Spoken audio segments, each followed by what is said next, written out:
All right, guys. Hey, it's Colton. Sorry this can't be in person, but knowing the circumstances, I think it's still fit to have an experiment for you guys. So today we're going to do an old favorite. Kids that come to the center know this pretty well. We're going to be making elephant toothpaste, which obviously is a reaction between hydrogen peroxide and our good old baking yeast. But before we start going into the deep dive of science, I'll dump this in here so you guys can get a cool rainbow reaction, so you guys know kind of what I'm talking about here. And as I clumsily pour all this stuff in here, you'll realize that a foam is starting to build up, and it'll slowly build up as it goes because, and I'll move that more to the center, this foam is a reaction of dish soap catching the oxygen that is being released as the baking yeast and hydrogen peroxide collide. Now, it's an exothermic reaction, which means it's producing heat, which I have gloves on if you can't tell, meaning that my reaction to the heat's not as cool as it would be. But using 3% hydrogen peroxide, you'll actually be able to touch it. It's a nice sensory thing for smaller kids. Please don't eat it. I mean, I wouldn't recommend that. But without too much further ado, let's talk into how you actually make a full-scale experiment. And for that, I'll bring Jacob up here. Jacob, you want to say hi to everybody? What's up, Jake? All right. So we have our container here of a nondescript soda. Leave your guesses in the comments below which soda this was. I'm not going to say for legal reasons. So, starting, Jacob's going to pour a base of hydrogen peroxide up to a line that we've made. And then, after he has done so, he's going to add the dish soap. Now, you're going to want to add a decent amount of hydrogen peroxide if you want a cool reaction where there's a lot of foam. However, be smart and actually have a container to catch it in, because if you put too much, you're going to foam all over the place and it's going to leave a mess, and then you're going to get yelled at by your parents. But that should be good. If you want to swirl it around, make sure it's all good and coated. And you got a certain color you want to add to it? Blue. Blue? All right, we can do blue. All right, you're going to want to add a pretty good amount of food coloring to get the best reaction. When this reaction normally happens, if you noticed on this most left-hand test tube, it was more of a white color, and that's with no food coloring. So that's the color that you're looking at if you're not adding any food coloring, which is certainly possible. You definitely don't have to use food coloring, but we all like colors, right?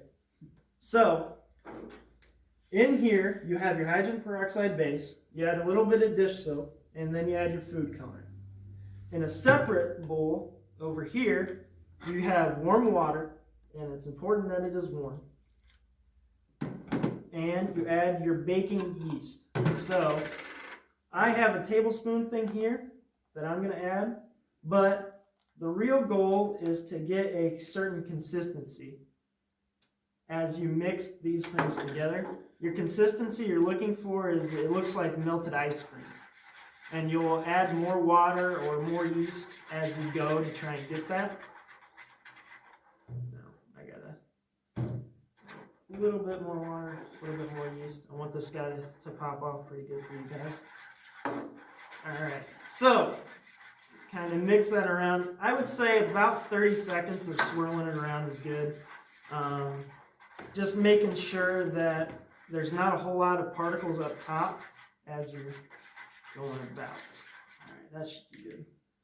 All right, next, you get your container ready, because obviously things are about to pop off. We'll place it in here, and very quickly make sure that you're dumping all of this into here. You don't want to add it incrementally, you just want to give it and go.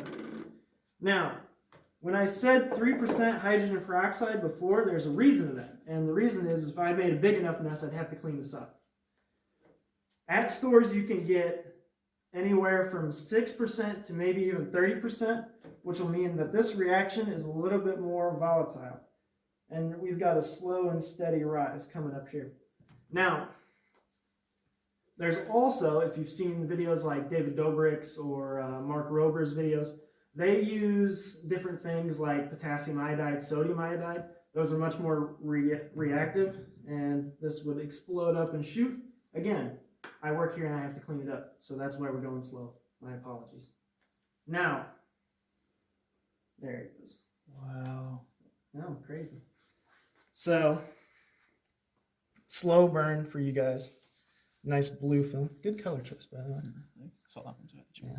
So, as we close, I got a question for discussion for the comments. I said that this is an exothermic reaction. So when this happens and all this cool foam pops up, it also produces heat. It's hot to the touch. So, in all of the stuff I've described, how do you think the heat is produced and released? Hopefully someone will answer correctly in the comments. And if you have any ideas for any other STEM experiments in the future,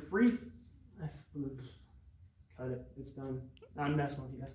Feel free to message AJ Cornerstone and offer any suggestions that you'd possibly like. I know that Abby's got a great art project scheduled here, and you guys will see some pies to the face. I know you guys were waiting for that. It's happening, and it's coming soon. I apologize for the wait, but as you guys know, circumstances kind of got in the way. Anyway, I hope you guys have a great day, and enjoy making some foam.